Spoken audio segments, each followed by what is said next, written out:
এরকম যারা আলেমদের ভালোবাসে কিন্তু বাপ মাকে খাইতে দেয় না, বাপ মার সাথে দেখা করে না।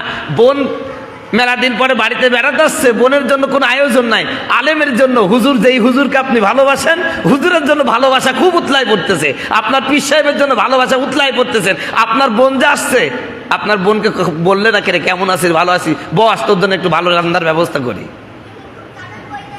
ঠিক এটাও এরকম, পাগড়ি খুলে কি করায় বলছি, মানে মাজার পাগড়ি খুলে মাথায় বান্দার মতন। কথা বলুন ঠিক কিনা?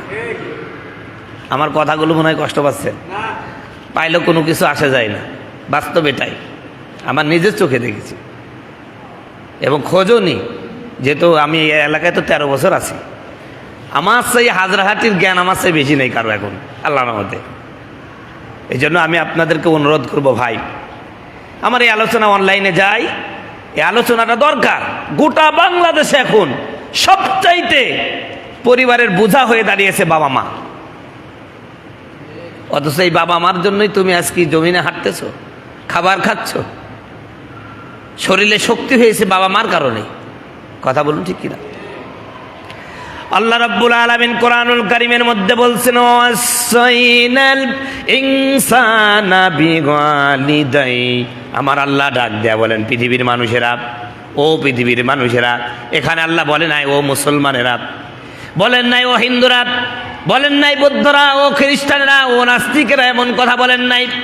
আল্লাহ বলছেন, যারা মানুষের দাবি করো, যারা মানুষ হওয়ার দাবি করো, তোমাদের প্রতি আমার নির্দেশ হলো তোমরা তোমাদের পিতা মাতার সাথে সদাচরণ করো। বলেন সুবহানাল্লাহ। পৃথিবীর সব মানুষকে আল্লাহ বলছেন বাবা মার সাথে ভালো ব্যবহার করো।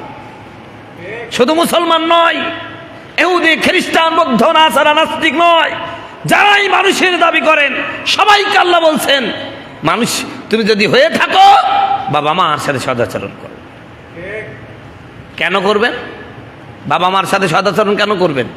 আল্লাহ বলছেন, হামালাতুহু উম্মুহু ওয়াহনান আলা ওয়াহনি ওয়া ফিসালুহু ফি আমাইনি আনিশকুরলি ওয়া লিওয়ালিদাই। আল্লাহ বলেন, পিতামাতার সাথে ভালো ব্যবহার এই জন্য করবা, তুমি যখন মায়ের মাতৃ গর্ভে ছিলে, তোমার মা কষ্টের পর কষ্ট সহ্য করে তোমাকে এই পৃথিবীতে এনেছেন, 2টা বছর দুধ পান করেছেন। শুধু তাই না, এই 2 বছর দুধ পান করার জন্য যত কষ্ট করা লেগেছে, অর্থনৈতিকভাবে, মানসিকভাবে, আর্থিকভাবে, শারীরিকভাবে, সবচাইতে বেশি কষ্ট যিনি করেছেন তিনি হলো তোমার পিতা। মা 10 মাস 10 দিন পেটে ধরে, পেট থেকে যখন মা সন্তান ভূমিষ্ঠ করে, এই সন্তানটা বড় হওয়া পর্যন্ত বাবা মাথায় করে টেনে নিয়ে বেড়ায়। কথা কয় না?